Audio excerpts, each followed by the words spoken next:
and look for any signs of anything that you think that might explain what's going on there. And they said, the guy is a yowie.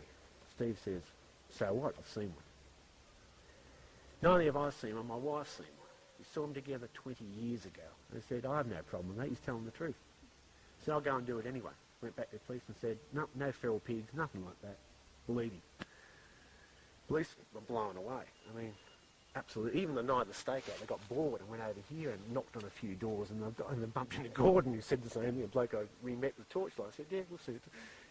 And so, yeah, total credibility. I mean, you couldn't avoid it. And considering the fact that we're up to, 62 people now here who've seen it, I mean, at that stage... When you say they've seen it, they've had more than one sighting too, a lot of them, haven't they? Oh, yeah. Right. Yeah, for sure. The minimum acceptable for me is something like seeing the eyes and the way, in particular, not just any old eyes, because you get wallabies too, but particularly the eyes at the height, and particularly if it does this, it goes down. Because when it's in trouble, when it wants to hide, the first thing it does is it goes down. And if it's behind a tree, because the Aborigines told me that originally, that they live in the trees, that's an illusion they have to the fact they just simply stand behind them. The other cute one, which is very, very interesting, is the illusion to the fact that the Yowie have their feet on backwards. Now, no one, I think, seriously believes that they actually do, let alone the Aborigines. I think what they're actually trying, my interpretation is simply they're just fucking hard to track. In other words, you go in one direction, you're going the wrong way. I think that's all it is. I know you're telling us flesh and blood type reports. Any supernatural or paranormal aspects to it at all? No. Never? No. No UFOs? No. Thylacines? No. What about your take on the creature itself? Would you say, it's aggressive or just... No, very gentle, this one. It likes playing. What would you liken it to? 6, 7-year-old kid. Yeah. That's Ian's comment too, actually. Ian said that. It looks like about 6 or 7-year-old misbehaving. Hide and seek, let's play. He understands cause and effect. I throw something, you run away. It uses tools. I know that, got photographs of it. Knocked a light down one night with a stick, grabbed a stick, pushed the light down, climbed up ladder, stick was still embedded in the bark, nail hole right next to it, right on the ground. All this sort of stuff. The guy up here, the professional hunter who saw the tree bite, said this has not been cut deep enough. He said, when I eat them, this is roadkill, right? When I eat them, I usually cut them very deep. If you don't, these things are so aggressive and hold in the heartwood of the tree, you've got to use a stick to get them out otherwise. He said, this has been dug out. It's bitten in. That's close enough, because after all, most animals are lazy. You do what's basically required, and then you get a stick and you can flick it out. That's good. Get a bit cold here, actually. Yeah, you want to take it? Yeah, I think it might. It's now, I guess. Probably shaves. So you used to live up here? Yes, next door to be exact. And what are your experiences of the hairy man? How did they first start? How did they first start? You'll have to ask questions. I'm not good at this. That's all right.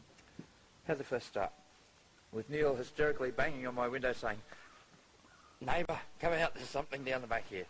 Whereupon I woke from a dead sleep, said to my wife, "I think the neighbour's on drugs, dear." I really did. I thought he was on pills or something. Because now every day your neighbour knocks on the window in the middle of the night and says, "Hey, there's something down here, quick, quick, quick." Yeah. So being the decent neighbourly kind of guy I am, I jumped out of bed and said, "Let's go." And we came down here, and neighbour sort of, he was in a state of extreme agitation. Yes, extreme agitation. Really extreme agitation. I wouldn't say hysterical, but thoughts like that flashed into my head. So I came down the back with him and, yeah, was rumpling and bumping over there in the scrub a bit, and I said, "Well, let's do it. Let's do it." So we just ran in there. Because, well, most he can do is kill you. Have you ever had any experiences prior to Neil knocking on your door? He was knocking the bedroom window, not door. Okay. No. No, guess what? No. And how long had you lived here for? Oh, hang on, just a while back. Well, yeah, I lived here for 10 years all up. That was... How long, cross-reference, how long ago was that? You banged on... Oh, that was 93. Okay. That was, 8 years ago? Mm-hmm. Well, we come down here and Neil was quite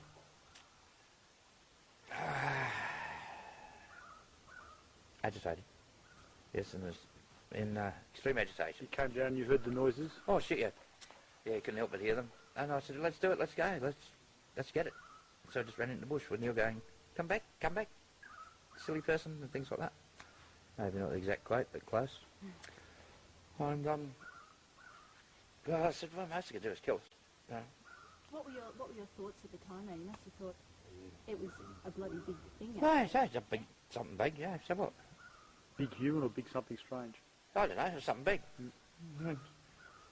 And I am reasonably well versed with all the indigenous wildlife in this country, probably to the extent that I could identify any animal that you could bring up, if not species, at least genus. I'm quite well versed with animals. And they don't frighten me. So yeah, hey, shit, I ran bike club for years. Used to big hairy me. Most with tattoos and bad attitudes. Some with weapons. Hey, what's worse than fighting a 19-stone bloke with a 12-inch shifter in his hand? Ain't nothing out there, is there? Right, think about it. Yeah, I mean, people go, what, you're running to attack this big hairy thing? Hey, I've fought big hairy men with shifters, hey, and baseball bats, you know. So in your experience with Neil in pursuing this, I mean, have you caught sight of it yourself? yeah, I saw it real good. Yeah, I did a real good How view would in. you describe it? Big, hairy, massive. Yeah. What about the colour and the... Hard that, right. Scenario, full moon, almost vertically above, so it would have been up past 12, 1 o'clock at night. Visibility, excellent. Colour differentiation, none. Sepia. You know, well, it's like when the moon's up at night, all cats are grey.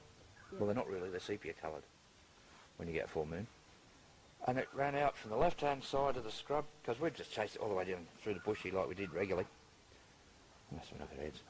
We'd run up buggery through the bush after this bastard. He'd run down the end of the road. Neil and I'd be absolutely, we'd be fucked. Coughing bits of lung up. We'd come back here. Oh, rooted, right. It's hard work running through that. And scratches all over us. We'd come back, we'd sit down, have a cup of coffee, coughing our lungs all over the place, have a cigarette. Health fanatics. And the bastard would come back here and start rumping and bumping through the bush again, wanting us to chase it again. Yeah, right, on you. We got the stage. It sounds a bit blasé, I suppose. And I thought, we're out here going out, piss off and throwing rocks at him. Like, go away. Like, we've played. We've done it. Piss off. And after a while, when you can't catch it, nobody wears off real fast, hey? It's a no-win situation for us. It can outrun us, outsee us. It's more mobile. It doesn't trip over the barbed wire fence. That hurts. What's the closest do you believe you've been to it? Oh, shit. Oh, no, I've been close. I don't know how close exactly. What's the distance here, the car? What's that? 50 feet? 40 feet? It's pretty close. Yeah. And I saw him. He ran across the track in front of me. And it would have been... This is at night again? Yeah, this was the time I saw him really well. We chased him all the way down there through the scrub and shit like that. There was myself, Neil and my wife in that order. I was running a lot faster than Neil. And my wife was running a little bit slower, which is probably sensible from her point of view. Could have been intentional, actually. But I've come around the corner and tried to intercept him. Run down the track as fast as I could, and he's coming up on the left. Runs